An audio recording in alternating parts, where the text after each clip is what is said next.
Baik, Assalamualaikum warahmatullahi wabarakatuh. Perkenalkan, nama saya Yusuf Maulana dari Prodi Teknik Kimia dengan NIM 2023-25003. Baik, saya akan menjelaskan tentang materi pertemuan ke-6 tentang daya hantar elektrolit.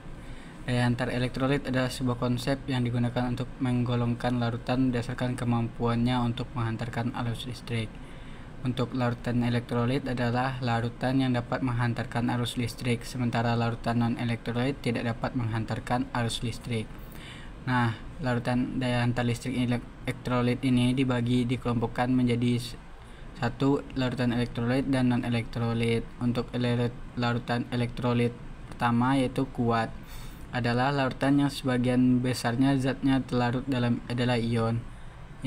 Larutan ini memiliki kekuatan daya hantar listrik yang besar disebabkan oleh seluruh molekulnya dapat terionisasi dengan sempurna. Contohnya, asam sulfat dan natrium klorida. Untuk elektrolit lemah adalah larutan yang sebagian zat terlarutnya adalah ion, memiliki kekuatan daya hantar listrik lemah. Hal ini disebabkan hanya sebagian kecil molekul saja yang terurai menjadi ion-ion. Contohnya asam cuka, A2O, dan amonium hidroksida.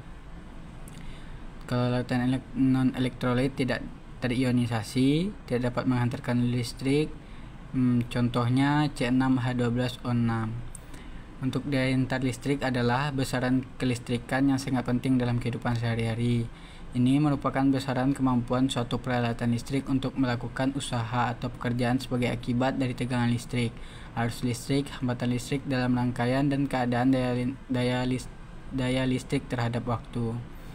Pertama, ada untuk pengukuran tahanan sel, rumusnya yaitu R sama dengan tahanan jenis per L per A, di mana L merupakan panjang per A luas penampang. Ini turun-turunannya bisa dibaca 1 per R sama dengan 1 per P kali A per L, L sama dengan LS per A per I. Selanjutnya ada namanya hukum Faraday. Untuk hukum Faraday pertama berbunyi massa zat yang dilepaskan selama elektrolisis berbanding lurus dengan jumlah listrik yang digunakan. Kalau untuk hukum Faraday 2, massa zat yang dilepaskan pada elektrolisis berbanding lurus dengan massa ekivalen zat. Untuk rumus hukum Faraday 1 yaitu W sama dengan E kali I kali T per 6500, mana I kali T per 6900 merupakan F. Kalau untuk W kali E per XC, dimana C nya I kali E kali T. Jadi rumus dasarnya W sama dengan E kali I kali T per 1600. Untuk keterangannya, W sama dengan berat zat yang di endapan, E berat ekivalen, I arus ampere, T waktu, F sek jumlah mol elektron dalam reaksi elektrolisis. Untuk rumus hukum Faraday kedua yaitu W banding berat 1 banding berat 2, ekivalen 1 banding ekivalen 2. Selanjutnya ada namanya hukum Ohm. Hukum Ohm adalah prinsip arus listrik yang mengalir melalui suatu konduktor yang sebanding dengan beda potensial. Namun suhu tetap bernilai konstan. Konstanta proporsional merupakan resistensi dari konduktor.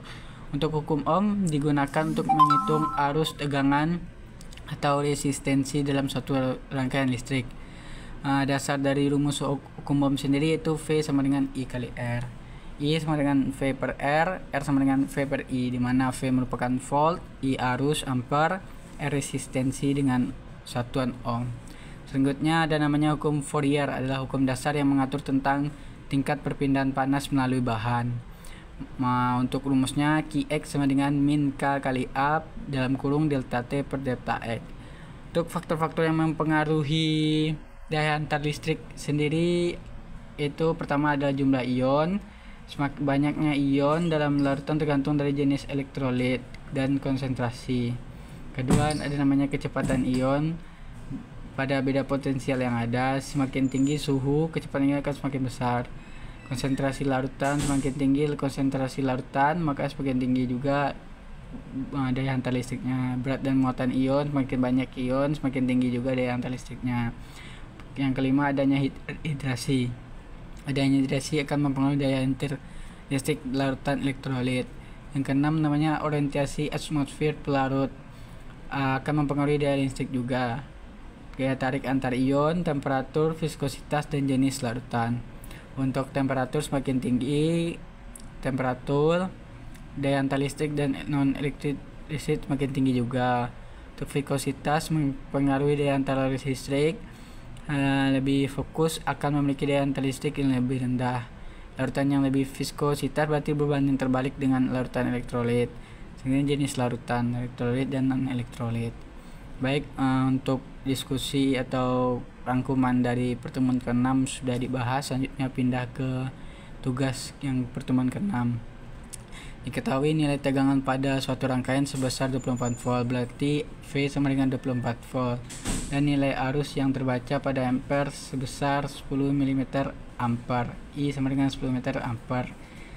Kalau dirubah menjadi 0,01, kalau dirubah menjadi ampere menjadi 0,01 ampere. Jadi untuk mencari R atau nilai resistensi pada soal ini menggunakan rumus V sama dengan I kali R. Jadi kalau mencari R sama dengan V per I 24 per 0,01, jadi hasilnya 2400 ohm. Sekian dari yang dapat saya sampaikan. Mohon maaf kalau ada kekurangan. Saya sudahi. Assalamualaikum warahmatullahi wabarakatuh.